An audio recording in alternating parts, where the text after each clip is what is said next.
Welcome to another episode of Power Alphas. I'm one of your co-hosts, Sabby Piscitelli. And as always, I got my beautiful, beautiful, beautiful fiance, Mandy Saccomanno, with you. How you doing today, baby? I'm doing great. How are you doing? I'm doing well. Really beautiful weather here in Florida. It's been nice the last couple of days, huh? It's been really nice. Love it. Awesome. Well, today I'm really super excited because we really do have a special guest. I had the privilege to grow up with this kid. He's from South Florida, where I grew up, and I watched this kid just dominate the baseball reins from 8 years old to 34, 35 years old. And it was a privilege to watch him really grow and stride. This man played 9 years in the major leagues. He went to the University of Miami. He has accomplished so much in the professional baseball world. He actually in the Olympic team for Israel. Currently, he's with the team now.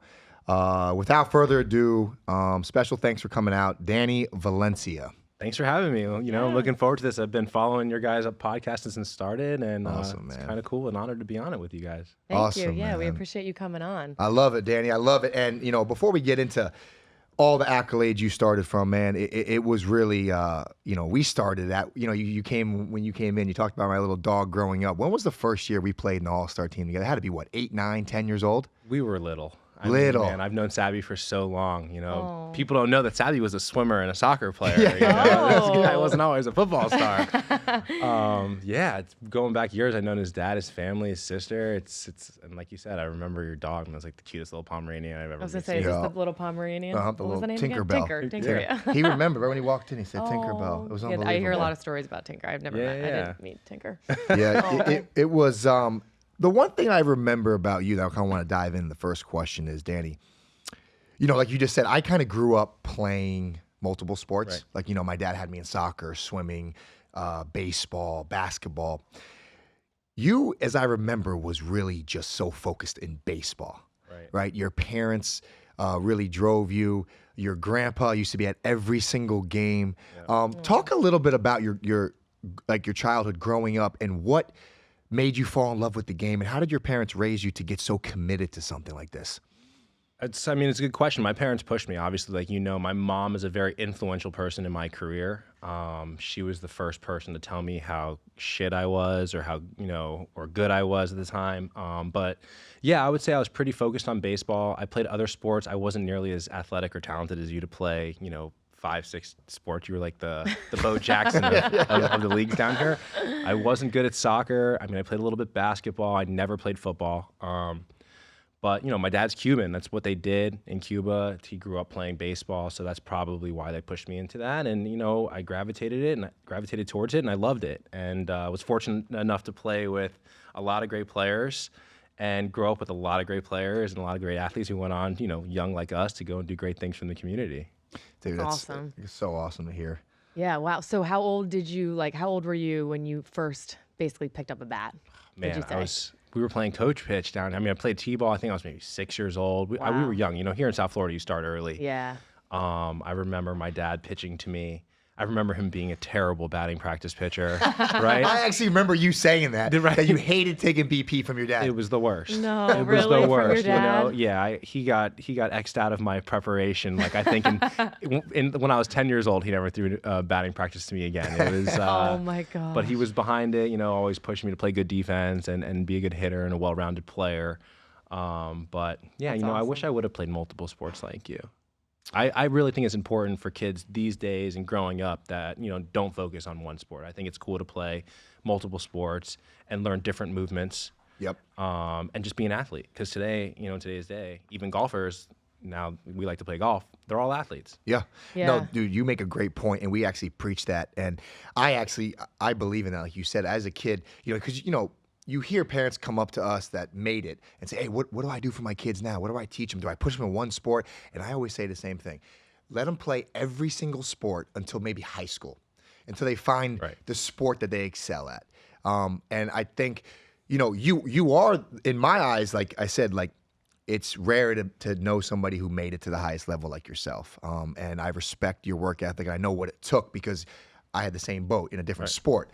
But ironically, like football was the last sport I picked up, right? Yeah. But because my dad allowed me to play every single sport growing up, I developed the work ethic, I developed the tools, and I developed the athletic skills to excel in football because I played every other sport. Right. You know what I'm saying? No doubt. So that's a great point that you talk about that, you know?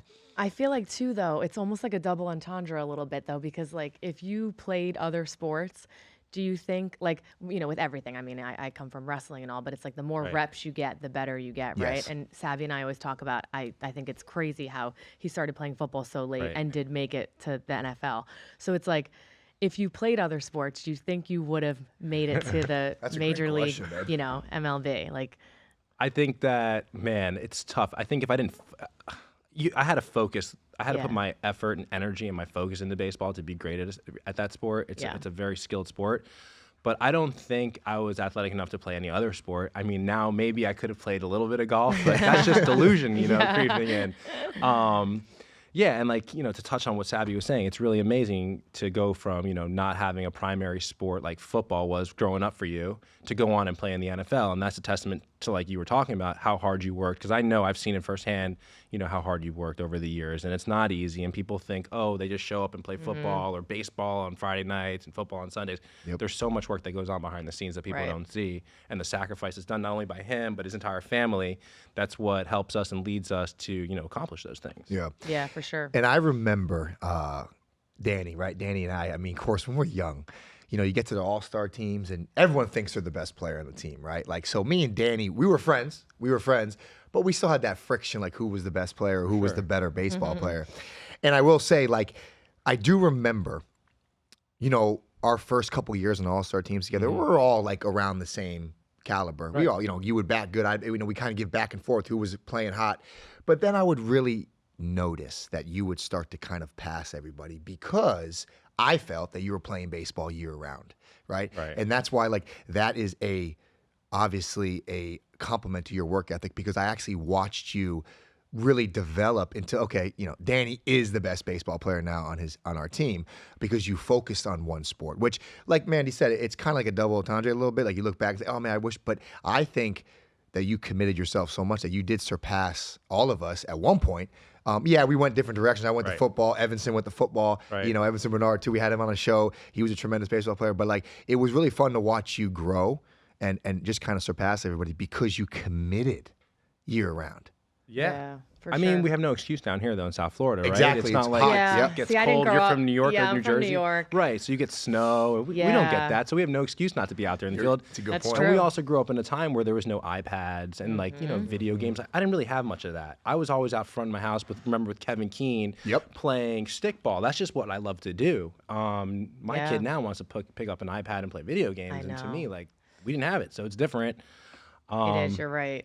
Yeah, it's like with I my- wouldn't trade it for anything in the world. I mean, I wish I would have played some other sports, right? To be able to, at least see if I could have done something else. At least in high school. I mean, I used to get cut. My parents used to make me try out for basketball at Spanish River High School, and I got cut every single year. Oh, really? Every year. It was like the most disappointing thing. And the coach was like, Danny, I'm like, you don't play much defense. I'm like, that's not a big part of the game. Oh. He's like, stick to baseball. You're great there. And I mean, I did that and it worked out well. And I wouldn't trade it for anything. But, there's some things. Sometimes I reminisce and I think, man, I wish I would have played some other things. Yeah. Other games. Yeah, that's awesome. You know what's funny? I mean, I'm going to go out on the whim and say he's probably the best or highest drafted baseball player to ever come out of Spanish River. I'm going to say he's the best. Wow. And he got cut from his basketball team. So remember See? that, guys Yeah. out there. If you're motivated, if you get disappointed, you get cut from a sport, it doesn't mean you can't excel in another sport. Take it from Danny Valencia, probably the very greatest true. Spanish River baseball player to ever come out, and he got cut from his basketball team. I mean, look, it's Spanish River. It doesn't say much. It's not like we're a hotbed for like breeding athletes. I mean, but I felt like Boca High always put out the good athletes, Yeah, you and Evanson. we you had said. some good athletes. Always. It was fun, man. But you know what I want you to talk about too a little bit, like obviously, talk about a little bit your transition from. I know you went to a couple colleges, correct? Talk about your transition from high school to college to the pros, because it's not all sunshine and rainbows. I know you had some struggles. Yeah. I know you had some things that you had to overcome. I want to hear the story, and I want to hear the mindset that drove you through all that to get to where you really ultimately wanted to get, and you did accomplish it, but it took probably longer than you thought. Right. Talk a little bit about that. Well, playing down here in Boca Raton is not exactly like some hotbed like Miami is for baseball. So when I was being recruited by smaller schools, and UNC Greensboro was one that, caught my eye because their head coach at the time was the president and head coach of USA Baseball. Okay. And I felt like, people who play for USA Baseball, like they're put on that scene of like prospects right away. And, they offered me a scholarship. And at the time, Kevin Keene, who was one of my best friends growing up, was also going there. So I felt like that comfortable factor to go. So I went to UNC Greensboro my freshman year, and I did really, really well. While I'm there, I'm playing and I do great, and I'm seeing my friends from high school that I knew from a travel team that I played on, at University of Miami, playing in the College World Series. And I grew up down here. I always wanted to play for University of Miami. They just never really recruited me. And when the time came, I felt like playing as well as I did it in my freshman year, like this is the time to make a move to a place where I want to play in the College World Series. I grew up going down to University of Miami games at Mark Light Stadium and watching Pat Burrell hit home runs where you don't even see him anymore, and that always was something I wanted to do. And my parents were behind me, and they said, "Hey, you want to transfer? Go ahead and do it." We got in touch with University of Miami coaches, and I made the transfer. And my first year, people don't know this, I wasn't on scholarship. I was a preferred walk-on. So you walked on? Yeah, they gave me Wow. books. Cool. And here I am paying, University of Miami $60,000 a year. Right, So yeah. student loans, here we go, let's get it. But I go in there and Ryan Braun's playing third base, who is an all-star in the major leagues. Yep. We had, from that team, 8 guys go on to play in the major leagues. And I knew I was at the right spot. I wasn't even guaranteed starting time. I had to go and compete in fall ball, and I ended up winning the first base job. I went from being a shortstop my freshman year to becoming a first baseman on the nationally 2-ranked baseball team, playing first base. Wow. And I had success, and I think that kind of put me on the map because you're seen more at a place like University of Miami. You're on TV all the time. You're playing on ESPN games. You're playing in the tournament, and you're playing in Omaha. So that really helped me in my career going there, playing with players that I knew were, I guess, like-minded like me. They only thought about being Major League Baseball players. I grew up thinking I wanted to play Major League Baseball. You go to the local high schools now and you ask 25 guys on the team, "Hey, how many of you guys want to play Major League Baseball?" I bet you 2-3 of them say it and really mean it. Right. And I want to do that, and playing there and having success with those guys kind of really made me feel like, hey, this is something that I can do. And I guess that kind of launched my career really to put me on the right path to chase my dream. Dude, that's so awesome. How many years you end up starting into you? 2. So my sophomore year, I played first base. Ryan Braun gets drafted, 5th overall to the Brewers. He goes and signs. I slide over to third base, which is really where I should have been playing. Yep, your natural position. My natural position being on that side of the infield. And I played well. We went to Omaha, played in the College World Series. We got knocked out by Oregon State. Yep. Really? That was the year they won it. That was Jacoby Ellsbury year, right? Jacoby was there. Mitch Yep. Canham was Mitch Canham, there. yep, Darwin yep. Barney was That's there. Yep, they were studs. Wow. I was Right. there. That's Yeah, not. I know. What year was that? This was 2006. 6. Yep, Okay. that was my last year, my senior year. Oh, wow. The funny thing is, we beat them the first game. They had this pitcher, Dallas Buck or something. Dallas Buck, right? He played football. Dallas he? Buck played safety. He was in our safety room, and he played both sports. But he wasn't really like all in on football. But he was good. He was all in baseball. He was all in on baseball. He was a Right. stud in baseball. I Right. can't believe you remember that guy's name. So you beat him? We lit them up. We beat them by 10 runs. Really? Right. So we're 1-0 in the College World Series. We're in the winners bracket. We end up losing to Rice the next game, Okay. which now put us in an elimination bracket, and we played Oregon State. Again. Wow. And they knocked us out. And they beat you. They what beat was us. the second? What was the score of the second game? I think it was close. I want to say it was maybe like 7-3. I really couldn't even tell you, but they beat us, and they went on to win the national championship Yep. that year. So I guess that made us feel better about it, that we got Yeah. eliminated by the eventual By, like, national It's always champion. good to say that. But, You got- but we were upset, and I knew, he went there as a Wow. Beaver and had a lot of competition with Jacoby, right? Yeah, absolutely. I remember. I don't know if I spoke this on this podcast, but I had the privilege to go to school with Jacoby, and it was always funny. It was always a talk because he was the fastest baseball player, and I was the fastest football player. So everybody used to talk shit for years. Hey, we got to get Jacoby and Sabby to race. So this is funny. It's a true story. One time we were in the indoor in the off season, and they were just getting done, and the football team came in. And everybody, we have those hype men, hype men. Hey, man, Jacoby's here, Sabby's here, let's go. Everyone's screaming. And Jacoby's like, I'm not racing you in a 40. I'm like, I'm not racing you in a 60. I say, all right, we'll run a 50. So we're about to line up. We're both warming up. We're about to line up. And the coach walks in, their head baseball coach. Get over here, right? Everyone, He didn't want that. Didn't want that. I didn't want anybody to get hurt, I Yeah. guess. So we never raced. But everybody wanted to see it. Everyone Yeah, wanted to see the exactly, race. of course, But again, yeah. though, you got to think, And you listen, guys didn't even care. You're willing to blow out hands. Oh, Yeah, I was we're- gonna say, bro, it's they pride. didn't It's an care at ego all. thing. Ego. 100%. But Egos were here's the involved. thing too, and I told him, I was like, man, at this time he was 180 pounds. I was 225. I was like, it's not even a fair, weight limit race. Like, but at the end of the day, I thought I was going to beat him. He thought he was going to beat me. So it would have been fun to watch. But the guy had a tremendous career, man. I mean, Unbelievable. Unbelievable. Made boatloads of money. So nothing but success. Nothing to shout out to Jacoby. But back to you. So after that World Series, your second year, then I get drafted. Then you get drafted. Right. Tell me where, tell me what round, tell me everything about that. So I get drafted in the 19th round, a little later than I wanted, and the scout from the Minnesota Twins comes and offers me. He comes to my house in Boca, and I'm sitting down with my mom and my dad, and he says, "We'll give you $10,000 to sign." And I was like, "No, it's an easy no. I'll go back for my senior year, be the big man on campus. We just went to the College World Series. We're returning an amazing freshman class of players that are now going to be sophomores, going to be even better."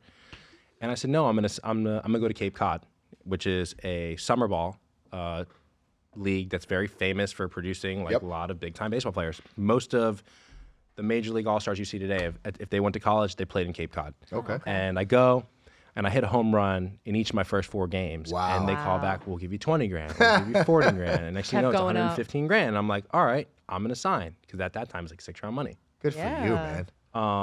So I sign, and I remember making the phone call to Jim Morris, who was the longtime head coach at University of Miami. And I said, 3, it's what we called him. I said, "Hey, I decided that I'm going to sign. I'm not going to come back, and I want to thank you for everything."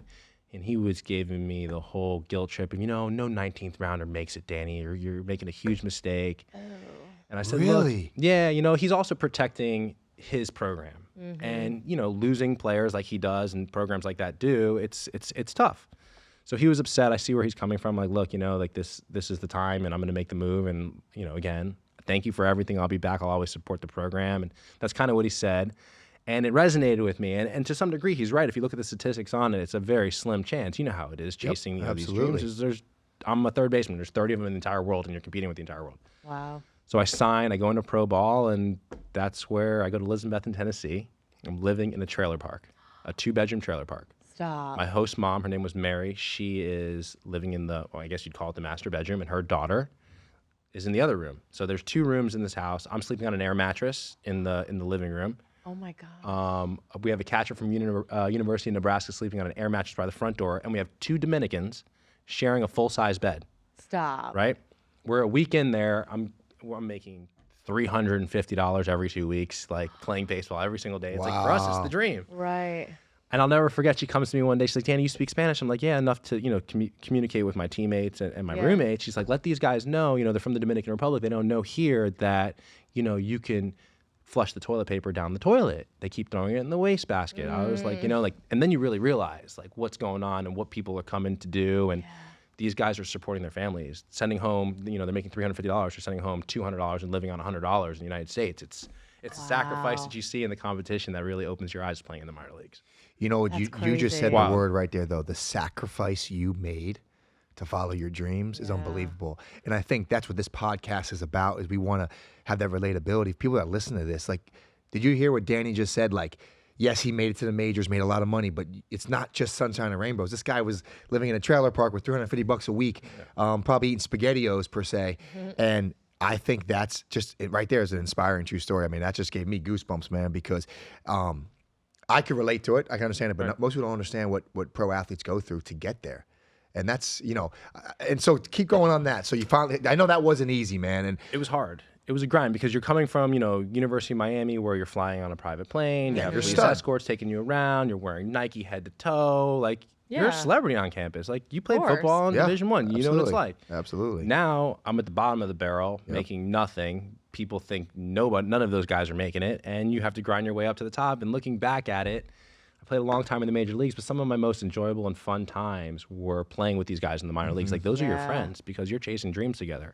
When you're in the big leagues and you're in the NFL, and maybe you agree with this or not, they're your coworkers up there. 100%. You go, you kick ass, you play that night game, and then everybody goes their separate ways. They have their own families, they do their own things, they have their own interests. In the minor leagues, because you make no money, you pretty much live together in the homes. Yep. You go everywhere. Yeah, I think that's across the board with like so many different sports, because you say like you've had some of the best moments in Oregon in college football. Yeah. I say, I had the privilege to play 6 years in the NFL, and I would do anything to play one more college football game, not NFL. I don't care.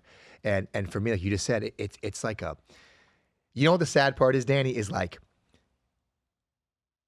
you don't have those relationships in the NFL. I don't. That I didn't have, at least before college. Like, I have no guys I can look back and like, man, I formed a great relationship with that guy in the NFL because it's a business. They want your job.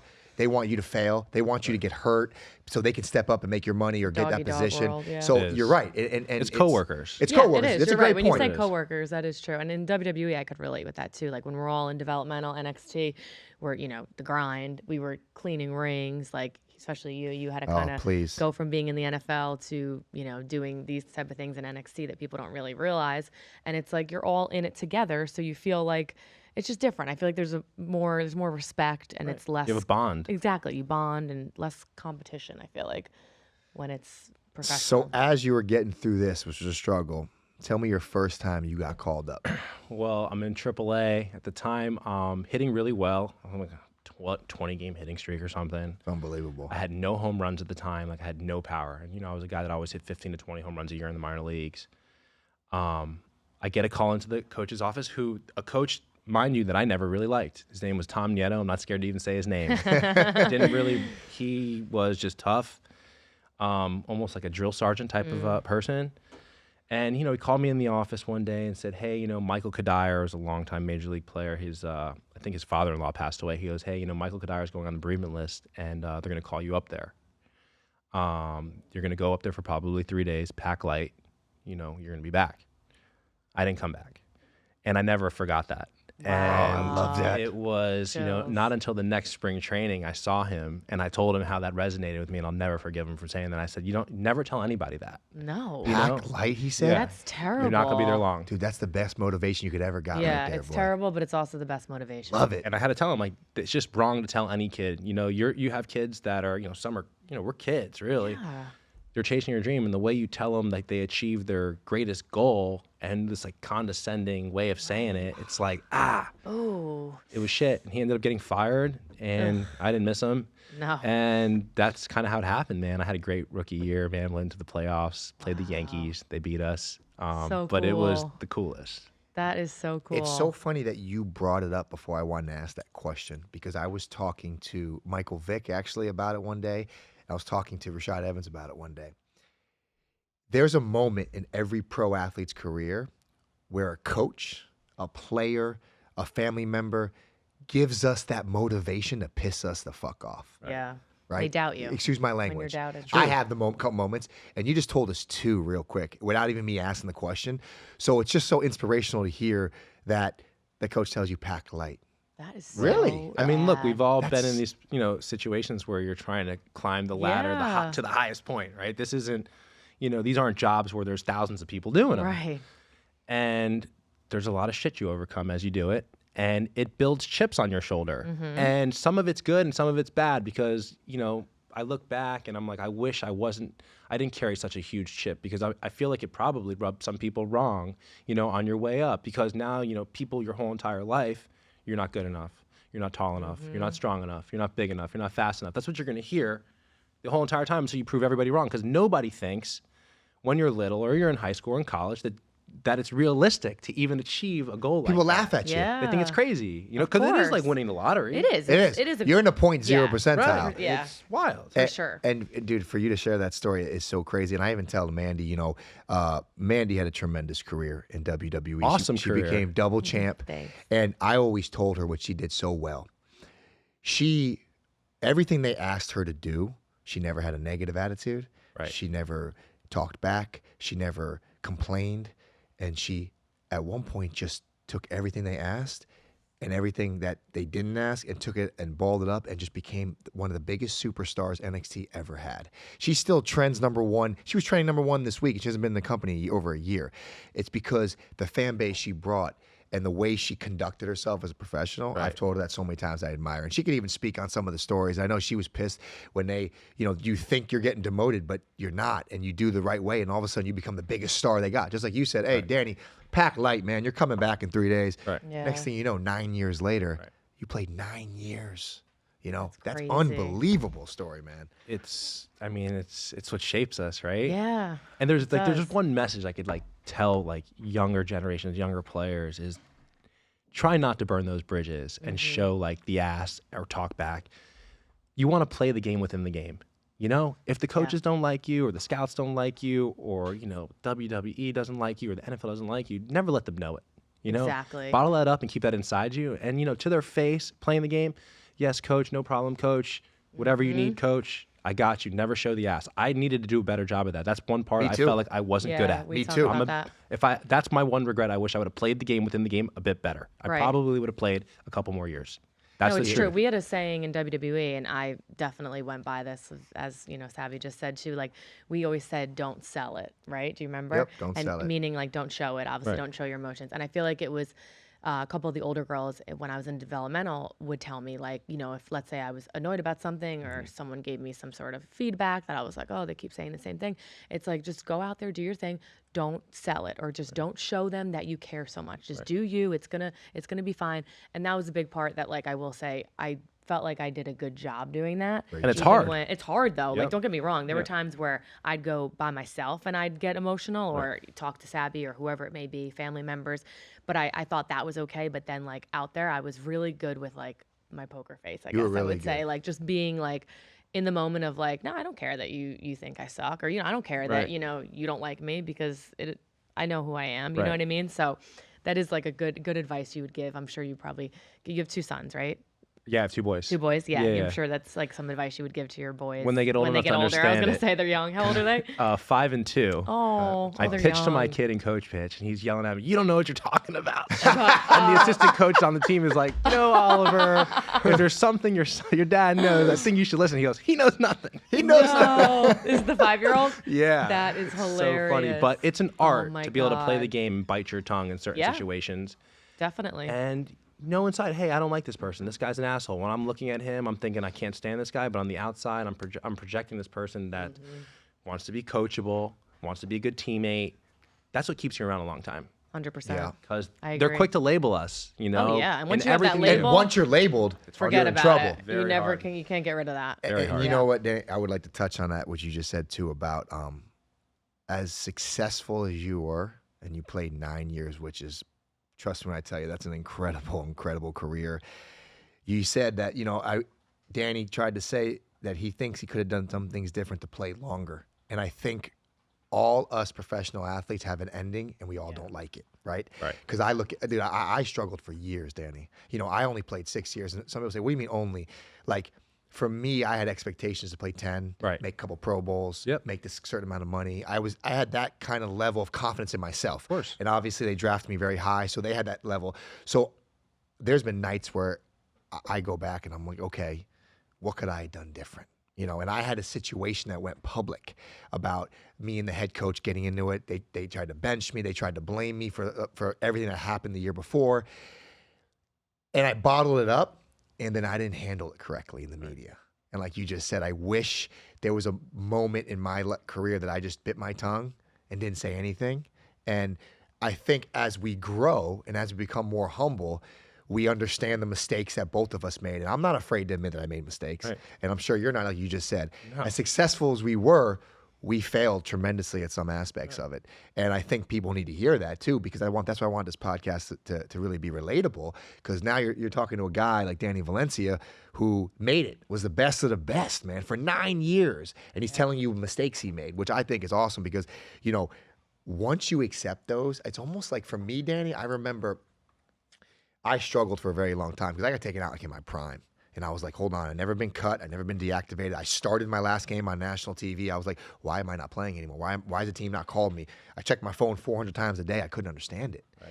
I finally got to a point at peace when I just kind of accepted everything, was grateful for everything. And I said, you know what? At the end of the day, I made it. I accomplished the unaccomplishable to most people that think it's hard, right? So for me, it's like, don't take that to the grave because you had a tremendous career. I know you could have done things better. I could have done things better. Mandy could have done things better. But I think we have to, at one point, just let it go and be grateful, right? For sure. You know, and I think that's a message you were just talking about. And I love to hear, I could have hours of conversation with you because I love to hear your stories, man. And like you said also about the chip on your shoulder, right? Again, that's kind of like a double-edged sword because if you didn't have that chip, It's good and bad. did you, For you know, sure. if you didn't have that chip, would you have made it? Probably not. Exactly. But yeah, did that chip rub a lot of people the wrong way? Yep. Probably. Yep. Yeah. And let me tell you something. I tell Mandy this all the time. She's huge in the social media spotlight. Don't read these negative comments because you're always going to have negative comments, right? Like, there's so many people that would hate on you because you were so successful. Haters gonna hate. Haters Yeah, gonna hate. exactly. And the thing is, it's like in our town of Boca, there's not many people that made it to the highest level. We know them all. We know them all. Yeah. Exactly We right. grew up here. And, Right. and we respect them all. Yeah. But you hear people talk about negative about me or negative about you, and it's just like you look at them, you're like, wow, you really that unhappy with your life that you're talking about somebody that you watched on TV because you didn't make it? So that's why I tell Mandy the same thing. Is like, and we're big on this, we preach on this, is like, get all that negative energy out of you.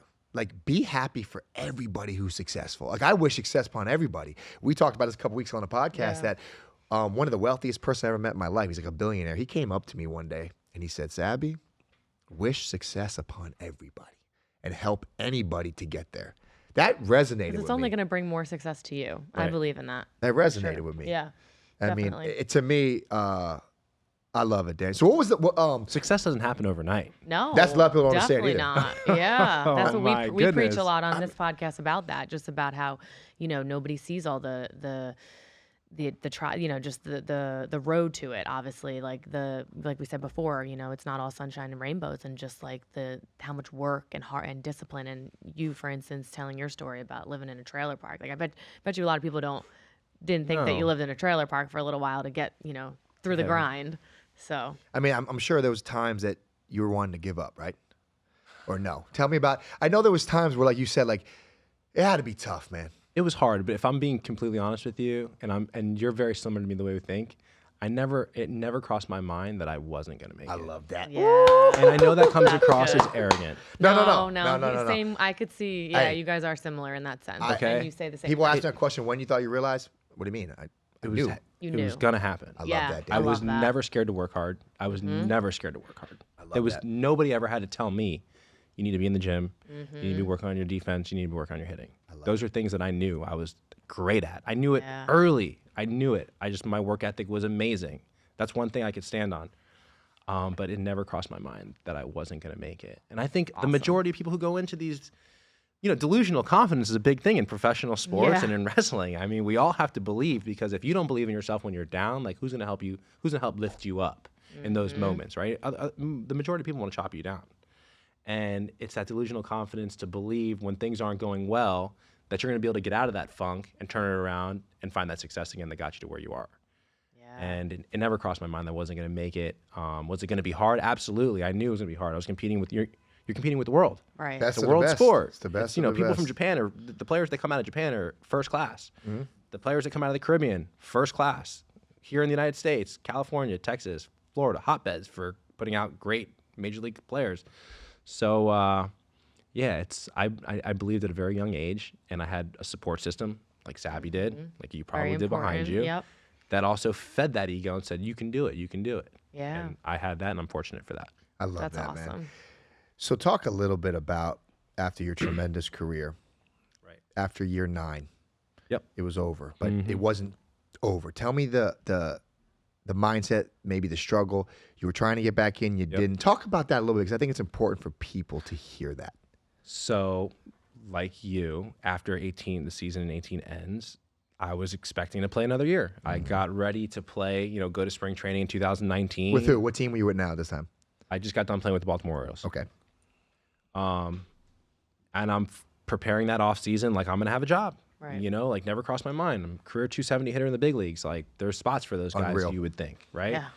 So I got prepared, and like you said, like checking the phone doesn't ring, and nothing really came from anything, no real concrete offers, nothing, serious. And that was tough, because my whole entire life, I'm 34 years old at this time, I'm a baseball player. That's kind of like my identity, I guess, Yep. at this point. And I stayed in good shape, like Sabby does, like you do. You guys are very fit. You can see it in the pictures. Stayed in shape, and I'm Jewish. I grew up in a Jewish area in Boca Raton, and many people think, oh, your last name's Valencia. I'm Cuban, yes, but my mom raised me in a Jewish household, and I guess this was the best thing that could have happened to me, is kind of like help me go from the big leagues and kind of like push myself out of the professional sports, and this was kind of like the perfect opportunity to continue my career and still, play some baseball and kind of phase out of it slowly.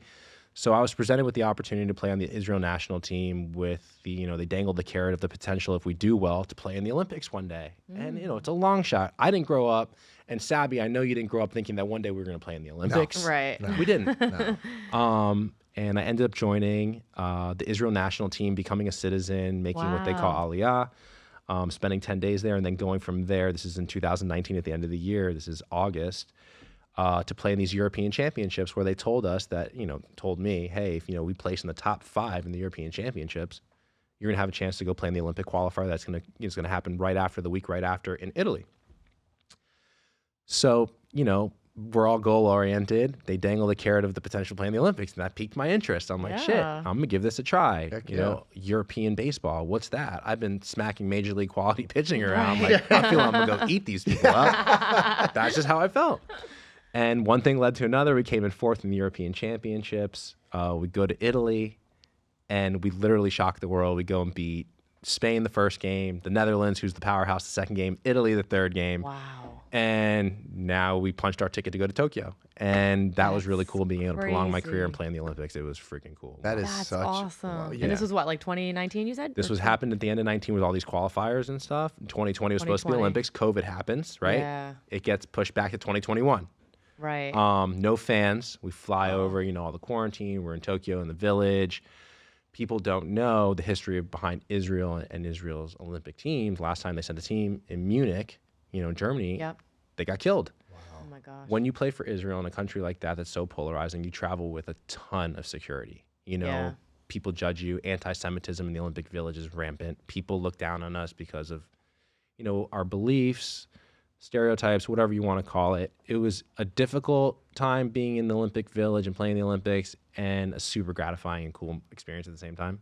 Yeah. So it was cool. I talk about that a lot. I talk about that experience a lot more than, my major league career, honestly, at this point. That's so unbelievable to have a 9-year career and play in the Olympics, man. I mean, that's, like you said, that's stories that should motivate anybody in this world. That's unbelievable. Congratulations, Thank man. you. I never thought I was going to be an Olympian. And like I was saying, it prolonged my career to the point where last year I played in the World Baseball Classic down here in Miami. And here I am, 38 years old, playing against the best players in the world, getting at bats like fantasy league against the best players ever.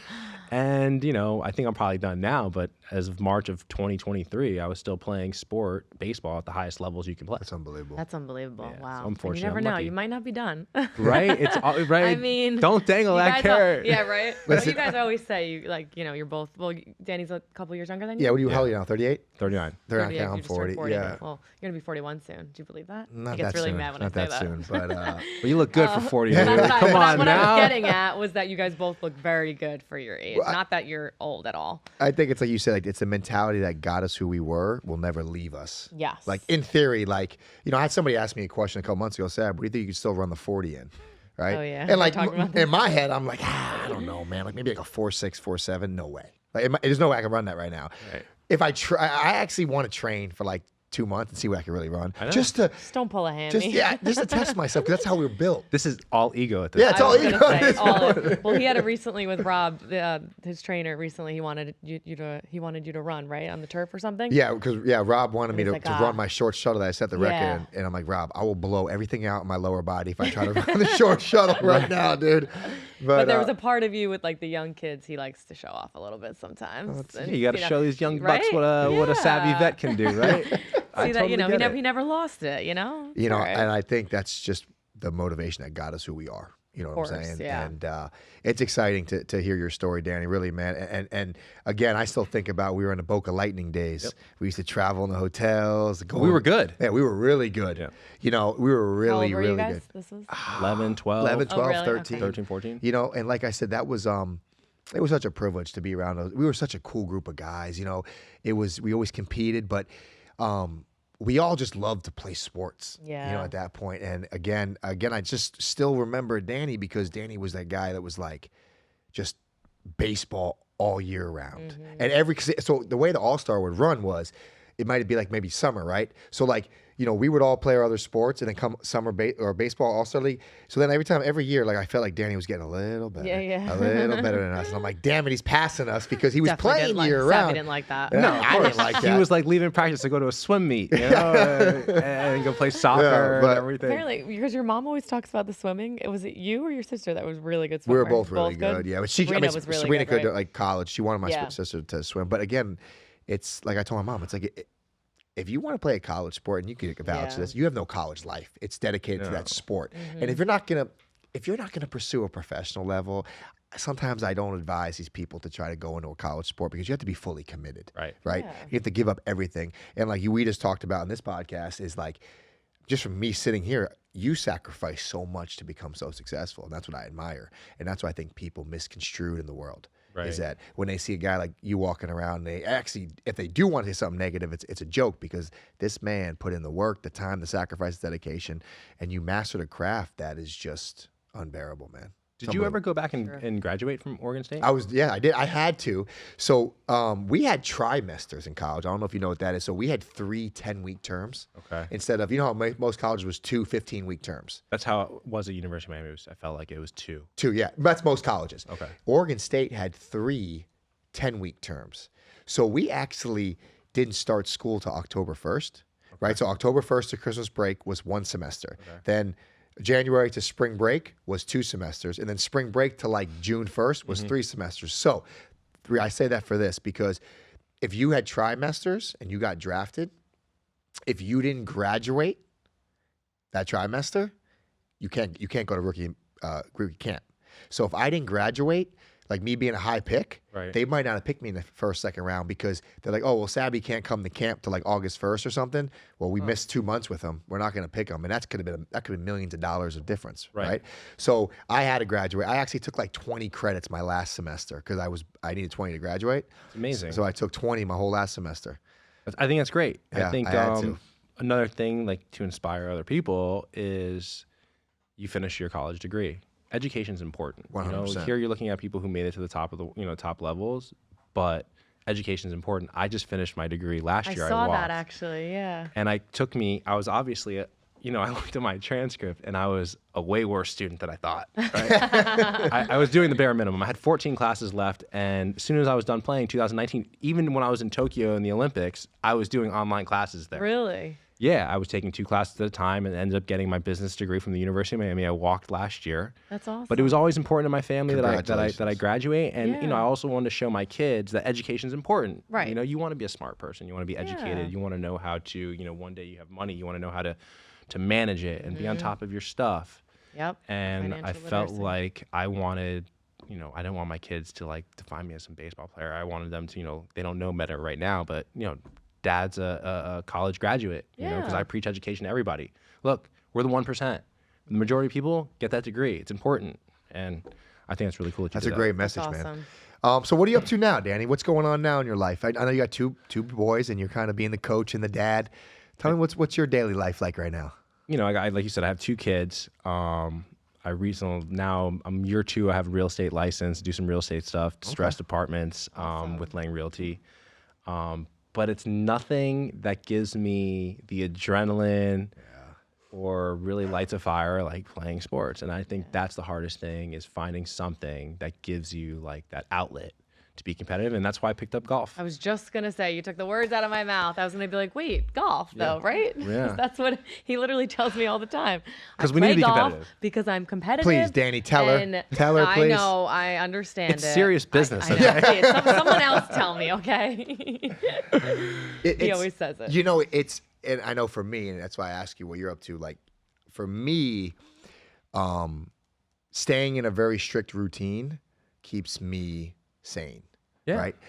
Because we do both have the blessing to have freedom and financial freedom, but yes, we're always working, we're always looking for deals, we're always looking to an investment, we're always like entrepreneur kind of thing. Sure. But for me as a man, when you don't have that 9 to 5 structure, I need to create my own structure, right? So I have a very strict routine Monday through Friday, and if I don't follow it, I feel discombobulated, right? I feel, okay, what's my self-worth? What am I chasing? And she laughs about it, but even like me, I'll golf 2 days a week minimum. Right. 2 days a week. Hey. Stop. 2 days a week minimum. Don't lie. I said minimum. Minimum. Okay. 3 okay. most. Emphasis on the minimum. Yeah. But the thing is, it's not even like I do love the play. Don't get me wrong. Like you said, it's a competitive edge. It keeps me challenges myself to get better. It's a sport you can never master. It's a very humbling sport. Sure. I mean, I shot at 81 and then at 87 the next day. It's like, what's going on here? Right. But for me, it's like the exercising of that gift that gave us that we don't have anymore, right? Like we were so obsessed, Danny, of becoming great at our craft that we have nowhere to put that obsessity anymore.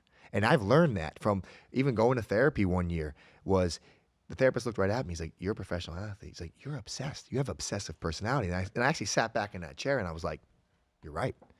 You have a very obsessive personality. Right. You were one of the best to ever do it. That's an obsessive personality. Mandy has the obsessive personality. She won the fitness show 2015. Right. She's on. Look at you guys. I mean, like I work out. Look at this guy like, walking down the street like this.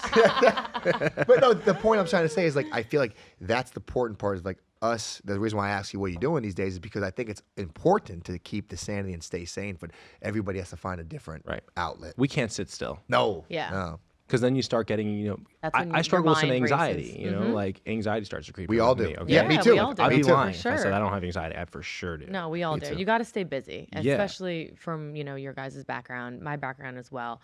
That's when, your mind races or, depression or anxiety, like you said. That's when it comes into play for sure. I do agree with that. Yeah. I need to find a little bit of a hobby because, when he's golfing, I'm actually, to be honest, since I've been out of WWE, I'm so busy still, which I'm grateful for. So I really don't have that much time. Right. So we joke around like I do need to find something maybe. Do you golf? So I do. I played in the Ryder Cup, believe it or not. She played in the Celebrity Pro-Am Ryder Cup at Whistling Straits. Our dream. She played the in first it. time sick. playing golf. She teed off in front of 4,000 people, bro, and never played golf before. I would have swung and missed probably. Like I've really never played before. That Since takes then, crazy I played a confidence little bit. to do that. No, All it was confidence. She went up there, dude. Danny, because she didn't know what she was doing. She went up there with all the confidence in the world and hit some really good shots. Right. And they chanted breakfast ball after, but it was fine. I hit it. It went straight. All I kept saying was just, please hit it. Like, I don't care where it goes. It was just straight and like low. But I had so much fun, especially there. Like everything was just, the team we had was just so cool. It was a really cool experience. She played with Kelly Slater. Yeah, he was my partner. His partner. Which is really cool. I heard he's a really good dude. Yeah, and really cool. humble, really nice, really good golfer. Really good golfer, yeah. But yeah, the confidence was there because I mean I've walked on stage in a bikini and heels and like that to me like sitting there about to tee off in front of all these people like that was easy, but I had no idea what I was doing. There's something to be said about that. Have that type of confidence to do things that are out of your comfort zone. Yeah. I don't. Sometimes, honestly, I'll be forthcoming about it. I don't have that. I got asked to play in the Live Golf when they did the Doral, the Pro-Am. Oh yeah. Oh yeah. And I turned it down. Really? I was freaked out. I was like, at the time, I'm like, I'm not a good golfer. Like what they're good at, I'm like, it makes me nervous, and and like anxiety crept up. I'm like, I can't do it. Oh my god. And like looking back at it, I told my friends about it. They're like so upset with me. You should have done it. Yeah. Like, you you're such an idiot. Why didn't you do it? It'd have been amazing. They don't care how you play, right? I'm sure they don't care. No, they don't care. And I just didn't have that in me to go because I felt like I just felt so nervous to go in front of like, God forbid you get paired with somebody like Phil Mickelson, Dustin Johnson. I'm like, oh my goodness. The problem is I'll freak out there. The people on you see me get carted out of there. He just passes out. The problem is the people on the rope aren't safe. No. They're not safe when me and you are hitting a golf ball right now, dude. Who knows who we Everybody look away. It's true. Dude, the that's thing hilarious. is with you guys, you're actually, you're I wouldn't say great golfers, but you're pretty good golfers. For so I could average see, golfer, we're okay. Yeah, so and you're professional, ex-athletes, so I just feel like that competition in you is still always going to be there. For sure. Like my situation may be a little different because, I didn't play in a professional, I would say WWE is sports entertainment. It's not really, But you were a gymnast, no? No, so I did gymnastics when I was younger, little, but then I stopped. So I danced. I did like dance competitions, and then played sports though, and kind of went to dance from that, and then just went to like bodybuilding competitions after college, and then that's what led me to. Do they WWE. recruit you? Like, does WWE or was it WWF at the time? WWE was WWE. It was still WWE, but yeah, you can get recruited. It's changed a lot, but at the time when I got recruited, it was for a reality show, Tough Enough, in 2015. So they saw a bunch of us actually at a bodybuilding competition. So we were recruited, a bunch of guys and girls. But yeah, they find people like all different avenues, or now it's like, I don't know, they have that whole like, what's it called? They take athletes now. I forget the thing they have it. I don't know. I've been so out of it with WWE. You know what I'm talking about? They take the athletes. It's called something. I don't know, whatever. But yeah, Didn't they just merge? Or Yes. going Yeah, on they did Netflix just or merge. something? Yeah, TKO bought them, which is like they have UFC, they have WWE. It's just all one under one umbrella now. Yeah. So they got a lot of things. But so yeah, they're going to be on Raw will be on Netflix, and SmackDown will stay on Fox, I believe. I used to grow up watching that stuff. Did you watch it? I was yeah. a huge, like, The Really? Rock. The Rock and like Oh, I know, Stone and The Cold. Rock's Were you Stone back. Cold? Stone Cold and, like, Mankind. Oh, Remember? yeah, Yeah. Mankind. Yeah. That's like, I mean, that was like nostalgic. And it's crazy how it's built into this billion-dollar business. I know, right? Billions. It's insane. Does your 5-year-old watch it? No, Or no, two? yeah, less violence for him. I was gonna He's say, got a yeah. younger brother, and it's like, I Ooh. just don't need it, but I'm sure he will get into it. Dude, I'm like, he'll be on the iPad by himself, and it'll start off at like, he'll be watching like weird little videos Yeah. with little kids, and next thing you know, he's like watching cars crashing into water and like dinosaurs thing, eating like stuff. I'm YouTube, like, yeah. Oh my God. I know, my nephews too. I'm like, what are you watching? And some stuff they get into, it's like, it's not like bad because they have like that, you guys have you a can govern it a restriction. little bit, yeah. But like, I'm like, this is some weird stuff. Like, And it's you're hard to into get the iPad away from them. Oh, yeah. They're like zombies. Yeah. Seriously. So it's such a, I got to ask you a question because you have children, and I talk about this with my brothers and sisters. You know how people say like, oh, I won't give my kid an iPad. Right. It's like, we talk about it too. I'm like, but when I see these kids, when they're just, at least when like you want to bring them out to dinner and Yeah. it will at least preoccupy them. Yeah, Like 100%. you have to a little bit. I mean, you can 100%. limit the time. Right? 100, anybody who says that I know. they're full of shit. That's what we say. That's what my sister-in-law Okay? said. Unless you want to be miserable at dinner. Yeah, like that's you need to not- have you want to have a conversation with your wife. You want to like enjoy your time. Like Yeah. let them have the iPad. 100%. They take our phones and they're on their Yeah. phones or playing games or whatever it is. Yeah. And, as is, you're rushing dinner when you have two little kids. It's not like I'm sitting there course. having like breaking bread at Vittoria Romana for 2.5 hours. Yeah. I'm like in there 40 minutes tops before I'm like, I know we have 2 ticking time bombs when we go in there. And we go in there early, like 5:30. It's just, Right. man, your life changes with children, man. Yeah. Yeah, we're excited we're when looking God forward to that. presents us with that in our life. I'm excited, but yeah, right now You guys will be great parents. Mandy is unbelievable. She's like the children whisperer. I swear to God, she's like the baby whisperer. Well, I had It's a a good lot quality. of Yeah, she's unbelievable. Yeah, all 3 of my brothers have 2 kids each. One just had their 3rd. So, and I was also like, I'm the youngest. Right. So my middle brother kind of had to like live with us for a little while at my Sure. dad's house when he was switching jobs. So and how many stuff. siblings? So I had 3 brothers. Unfortunately, one passed. But yeah, the youngest of 3 boys growing up. So it was rough. She had 3 Italian boys, and brothers. a crazy dad. And you had a brother and a sister, correct? I have a brother and sister. Right. Yep. Yeah. So, but yeah, so they all had kids. So I kind of like helped raise one of my brother's 2 kids, and now they're like 12 and 10, which is wild. But I learned a lot with that, which was good. So I was like, all right, one day I think this will be good. I mean, I didn't think I'd wait this long, but you know what? We're excited. Never know what life. You got, You you know know? what? Like some people who have these kids early, and I understand why to some degree. But you don't get to explore and like live your life and Yeah. travel. 100%. Like, I'm always happy, and say I look that. how like Derek Jeter did it. He like had his whole career. Yep. And he lived his life. I love and once you have kids, they become your top priority. Yeah. And it's just tougher. I mean, I wouldn't trade it for anything in the world the way I did it. I Yeah. had my kids later on. My kid was born when I was in Baltimore. And I Wow. was on the line. Hey, I get Buck Showalter. Hey, your wife went into labor. I'm about to play a game against the Yankees that night. Oh my God. I was on the line. It was 7:00 game. It was 6:40. They're like, hey, you got to go. And I went, got out of my uniform. Really? One of the clubbies drove me to the hospital. And 6:00 in the morning, we had our kid. Came a Wow. month early. Oh, Wow. A Yeah, month a early. month early. Wow. Were you, was it a away game or home? No, I was at home. I was in Camden. Oh, so she was in Baltimore too, your wife. Yeah, Oh, yeah. thank We knew we were goodness. gonna have the Yeah. baby there. Yeah, you- And Wow. didn't expect it to be a month early.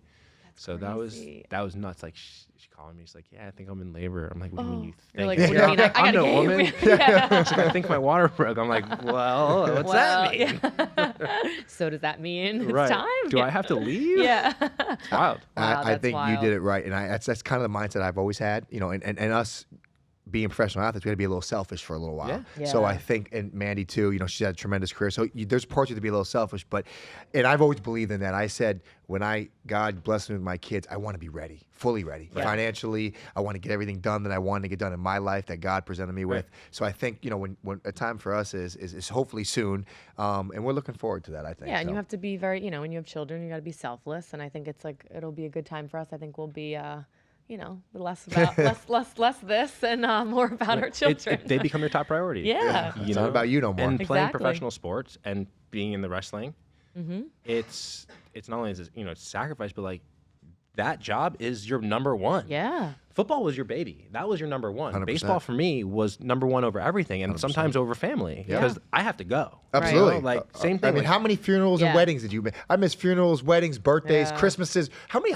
I missed All of them. 10 Christmases in a row. Yeah. In a row. crazy. I told Mandy that. I we get missed- lucky with that. Yeah, you don't. Yeah, but what I'm saying Yeah. is, I missed literally. I counted them. It was All of them. 10 Christmases in a row. I wasn't with my family for football.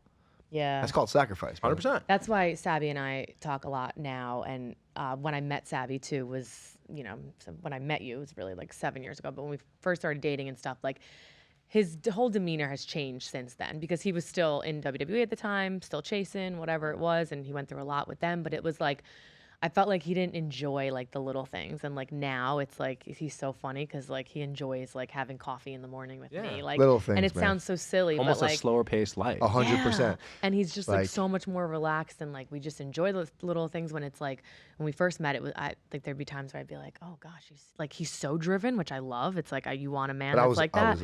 I was a But lot. it was like at one point I was like, oh, does he ever like chill though? Because I'm like all about like balance.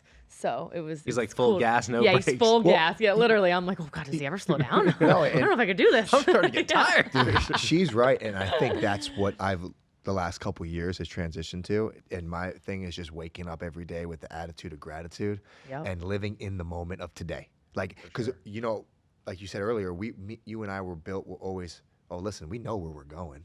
Here's our vision. We're gonna be in the pros. So every day you're trying to do something to get better, and you're not really living in the moment. And we've talked about this in our few podcasts. It's like I didn't live in the moment good. I was always looking for the next step, and I kind of regret that a little bit. So now I just take day by day, Danny. I appreciate living life with my fiance, and I am just grateful for everything I've done. And before we wrap this up, first of all, I just want to say thank you so much for coming on the show, and I hope thank you. everybody really hears this man's story because this man has accomplished so much. It's unbelievable. But before we go, Danny, I want you to get some advice out there. Is there any kids, any young people, anybody listening to this podcast, just about life, about anything that you learned and why and how you became so successful?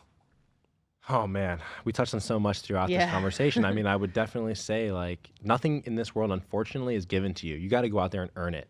And if you're expecting somebody to motivate you or to like really help you get to where you need to be like all the time, it's like you have to have that drive within. If you don't have that, you're stuck, and you got to find that desire and that drive to chase your dream and willing to sacrifice everything to go get it. If you want to reach like something special. And then like I talked about playing the game, like you never know where you're gonna be one day or you're gonna need somebody's help one day. So, maybe watching the way you say things at times, it's not what you say, it's how you say it. Right? That's I a always that's tell a Sabby thing. that one. Right? Like I I'm need to get terrible. better. Yeah. I'm terrible too. Half of our, not to cut you off, but like 3/4 Half of our arguments is our how I say fights something. is how he says things, not like what he says. She says delivery. Yeah, delivery. Yeah. Delivery. Tact. Yeah, exactly. It's Your true. tone. Yeah. And there's an art to that. Yes. So I would definitely suggest people trying to learn the art to communicating with people and finding that drive on something you love and chasing it. It's nothing's gonna be given to you, and everything you earn, especially here in the United States, Yeah. it's earned and it's not given. I love it. Love it. That's awesome. Yeah, thank you so much. We really appreciate it. It was a really amazing episode and hearing your story and me, of course, not knowing that much about you too. So it's very interesting. So thank you everyone for listening. Obviously, don't forget to like and subscribe on our YouTube channel. Also catch us on Spotify and Apple Podcasts. And yeah, we'll see you guys soon.